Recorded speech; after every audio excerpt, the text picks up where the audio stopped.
Assalamualaikum warahmatullahi wabarakatuh. Saya Dwi Rahmadini, mata kuliah menulis ilmiah, dosen pengampu Bapak Irwan Siagian MPD. Di sini saya akan menjelaskan tentang penggunaan mind mapping dan penggunaan aplikasi Mind Manager. Apa mind mapping itu? Mind yang artinya pemikiran dan mapping yang artinya pemetaan. Menurut Bagus Taruno Legowo, mind mapping adalah cara termudah untuk menempatkan informasi ke dalam otak dan mengambil informasi keluar otak. Konsep mind mapping pertama kali diperkenalkan oleh Tony Buzan pada tahun 1970-an, seorang psikolog dari Inggris. Beliau adalah penemu mind mapping atau peta pikiran. Menurut Tony Buzan, mind mapping adalah cara mengembangkan kegiatan berpikir ke segala arah, menangkap berbagai pikiran dalam berbagai sudut. Mind mapping mengembangkan cara berpikir divergen dan berpikir kreatif. Mind mapping yang sering kita sebut dengan peta konsep adalah alat berpikir organisasional yang sangat hebat, yang juga merupakan cara termudah untuk menempatkan informasi ke dalam otak dan mengambil informasi itu ketika dibutuhkan. Sedangkan menurut Bobby DePorter dan Mike Hernarki, mind mapping adalah pemanfaatan keseluruhan otak dengan menggunakan citra visual dan grafis lainnya untuk membentuk kesan antar otak kanan dan otak kiri yang ikut terlibat, sehingga mempermudah memasukkan informasi ke dalam otak. Menurut Bobby DePorter dan Mike Hernarki dalam bukunya yang berjudul Quantum Learning, manfaat mind mapping adalah sebagai berikut. Yang pertama, fleksibel. Jika seorang pembicara teringat untuk menjelaskan suatu hal tentang pemikiran, Anda dapat dengan mudah menambahnya di tempat yang sesuai dengan peta pikiran Anda tanpa harus kebingungan. Yang kedua, memusatkan perhatian. Tidak perlu berpikir untuk menangkap setiap kata yang dibicarakan. Sebaiknya Anda dapat berkonsentrasi pada gagasannya. Yang ketiga, meningkatkan pemahaman. Ketika membaca suatu tulisan, peta pikiran akan meningkatkan pemahaman dan memberikan catatan ulang yang sangat berarti nantinya. Dan yang keempat, menyenangkan. Imajinasi dan kreativitas tidak terbatas, dan hal ini menjadikan pembuatan dan peninjauan ulang catatan lebih menyenangkan. Ada 5 fungsi mind mapping yang dikemukakan oleh Tony Buzan. Yang pertama, memberi pandangan menyeluruh pada pokok masalah atau area yang luas. Kedua, memungkinkan kita merencanakan rute atau membuat pilihan-pilihan. Yang ketiga, mengetahui kemana saja kita akan pergi dan di mana saja kita berada. Mengumpulkan sejumlah besar data di suatu tempat. Yang keempat, mendorong pemecahan masalah dengan membiarkan kita melihat jalan-jalan terobosan kreatif baru. Dan yang kelima, menyenangkan untuk dilihat, dibaca, dicerna, dan diingat. Selanjutnya, kita akan membahas kelebihan dari metode mind mapping menurut Iwan Sugiarto. Yang pertama, pada saat membuat mind mapping, lebih mudah mengemukakan pendapat secara bebas. Yang kedua, pembagian materi dapat lebih fokus pada inti materi dan sangat memungkinkan menambahkan informasi baru. Yang ketiga, pencarian materi yang lebih mudah dan padat karena mind mapping dibuat dalam satu lembar kertas. Yang keempat, penambahan warna, simbol, dan garis yang melengkung membuat otak lebih responsif dalam memasukkan dan mengambil kembali informasi.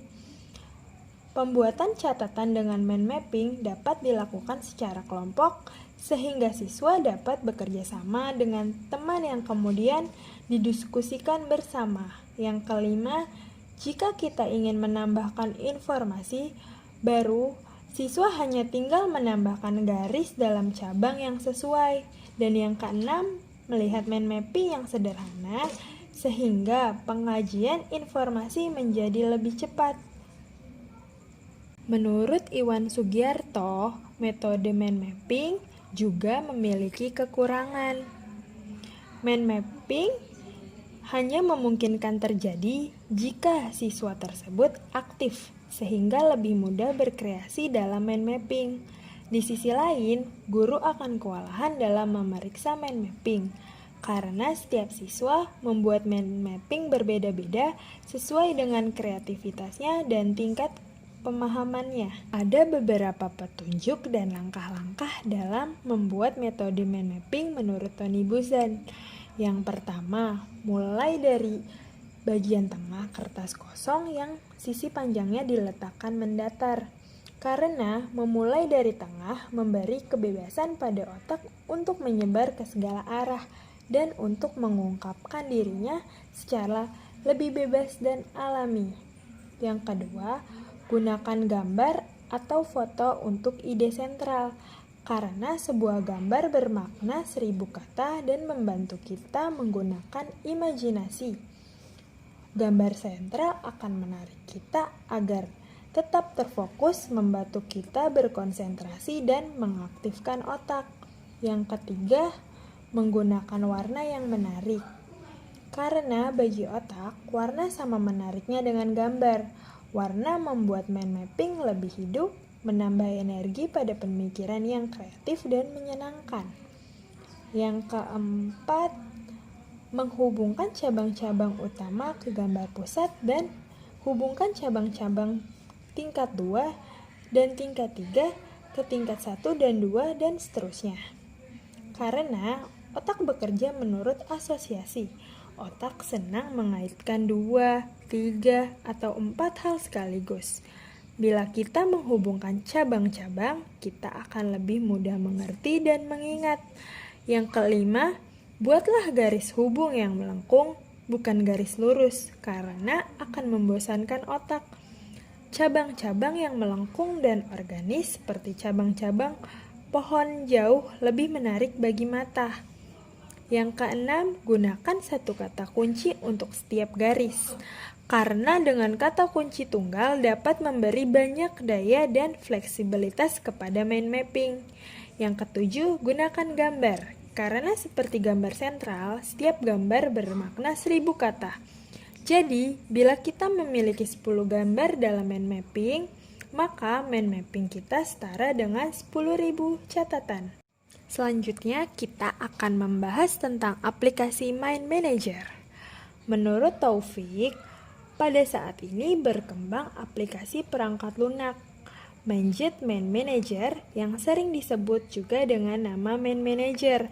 Aplikasi ini adalah aplikasi software dengan berbasis IT.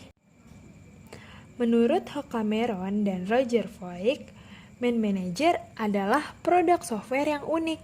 Pemetaan pikiran dengan menggunakan Mind Manager adalah sebuah visual antar struktur peta yang dirancang untuk mengintegrasikan icon, grafis, dan elemen visual lainnya dengan bahan teks.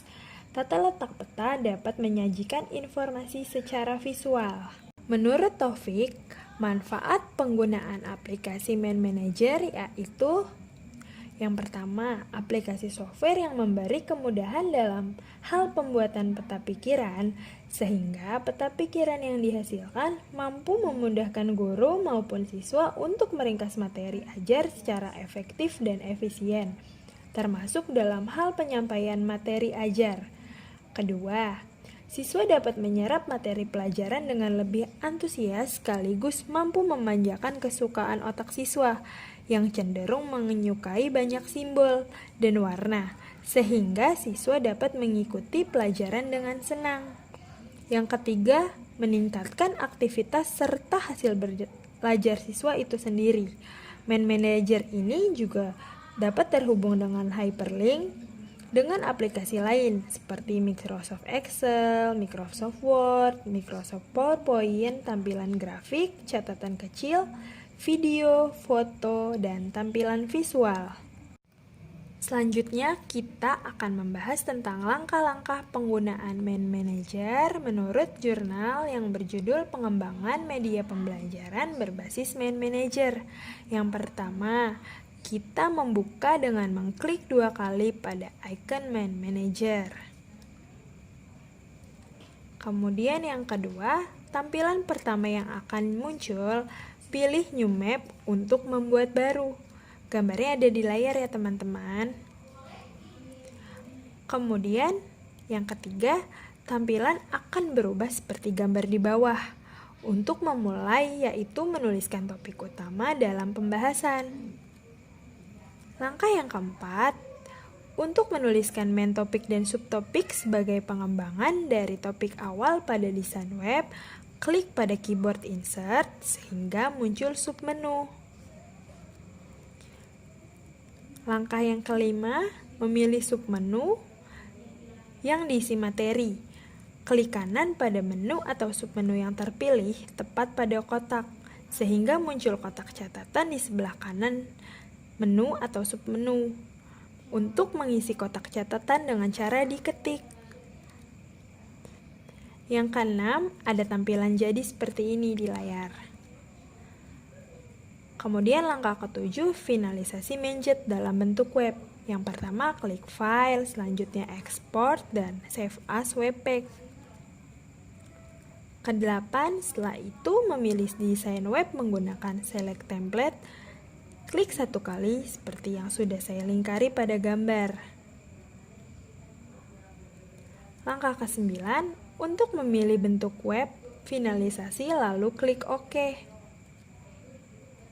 Dan yang ke-10, simpan bentuk yang terpilih. Klik Save. Dan yang ke-11, membuka hasil website. Klik Open. Dan yang untuk ke-12, tampilan jadi dalam bentuk website. Demikian materi yang telah disampaikan, maka dapat ditarik kesimpulan yaitu kegunaan mind mapping sangat membantu mempercepat dan menambah pemahaman pada saat pembelajaran. Karena dapat melihat keterkaitan antar topik yang satu dengan topik yang lainnya. Dan dengan adanya aplikasi Main Manager, memberi kemudahan dalam pembuatan peta pikiran, sehingga efektif digunakan untuk penyampaian materi. Sekian materi yang dapat disampaikan, kurang lebihnya mohon dimaafkan. Wassalamualaikum warahmatullahi wabarakatuh.